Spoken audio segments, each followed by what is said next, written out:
Well, hey everybody, how's it going? Welcome back to the workshop. We have a new project started. This is the Spiderbox chassis that I got from Tard Squad. It was part in trade for the race cart.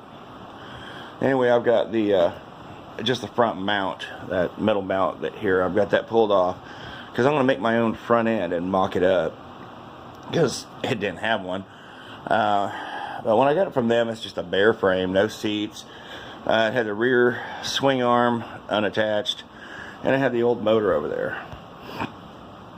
And I did a bunch of research looking at these Spiderbox, and you know, what it would cost me to put a 420 on it, 670 or whatever. And you know, I wanted to get 16 horsepower, but I also wanted to have forward and reverse. By the way, these seats,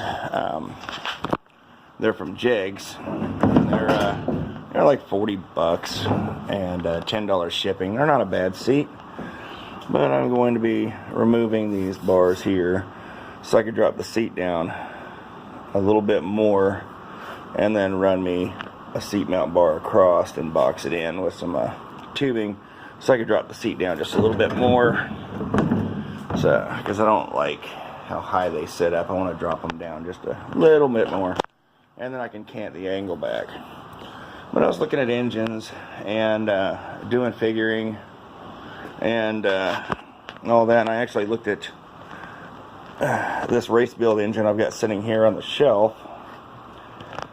Turn the light on. This one here is all billet and everything, and it should do about 16 horsepower or so.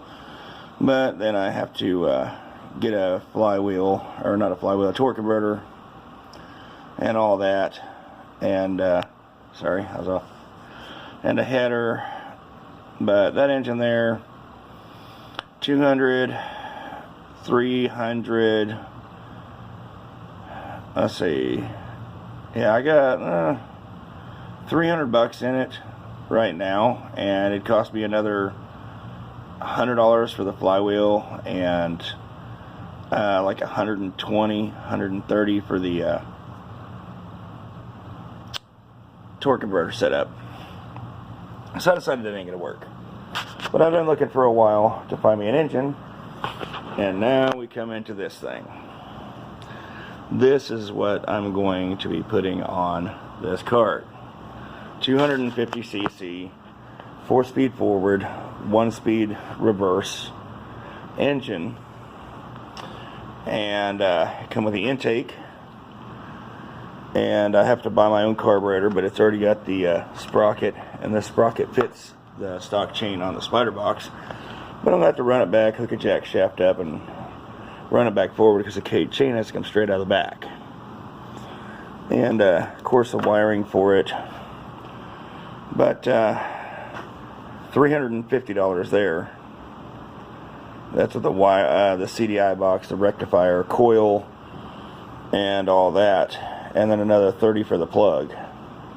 So to get 16.5 horsepower with 8,900 RPMs, shiftable transmission, manual clutch, the sprocket, and reverse, it's a lot cheaper for me to buy that engine than it is for me to build a Predator and get it up close to what this one will do, and I still won't have the transmission. But yeah, anyway, I figured I'd give you guys an update on what I'm getting ready to start working on, and then whenever I get a chance to actually start working on it, we'll start updating you guys with videos on the build and how I do everything. And then we'll have another one added to our fleet. But I can't start on it just yet because I have a semi truck sitting out the driveway that I've got to do some work on. So once I get that finished and buttoned up and a couple other things done, then we'll start on this. I can't wait to start on this. Anyway, we'll see y'all in the holler.